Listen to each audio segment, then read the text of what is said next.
Hello and welcome back to Red Ted Art. So in this video I'm going to be showing you how to make a bobble stitch. So in order to make a bobble stitch you must be able to know how to make a chain, how to do a double crochet, how to make a single crochet, and of course how to hold your tension. So if you don't know how to make any of those, please do check out the other videos in this playlist. Okay, so let's get to it.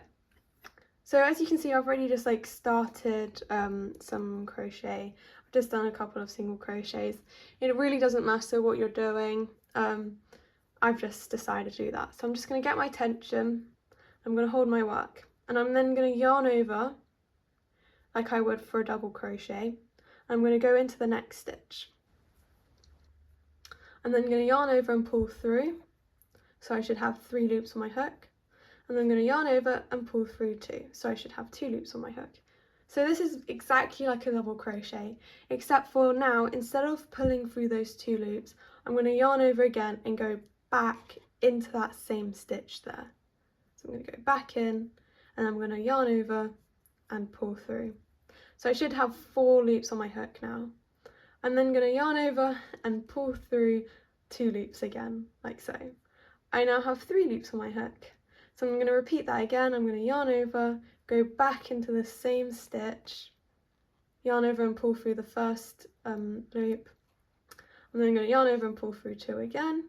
So I now have 4 loops on my hook.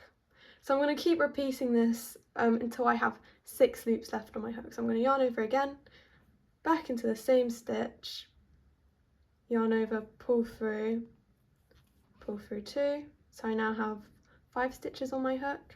So I'm going to do it one more time now, yarn over, go back into the same loop, yarn over again, pull through 2, and there we go. So I now have 6 loops on my hook. So what we're going to do now to finish off this bobble stitch, we're going to yarn over and then pull through all 6 loops, like so. So this stitch should hopefully bulge out now like a bobble. And that's your bobble stitch. So at the moment it might look a little bit flat, so if we just go into the next stitch along, which is this one here, and just do a single crochet or whatever stitch you're using, hopefully it should poke out a little bit more. And there we go, that's how you make a bobble stitch. Why not check out my book in the description below? It would be a perfect way to test these new crochet skills.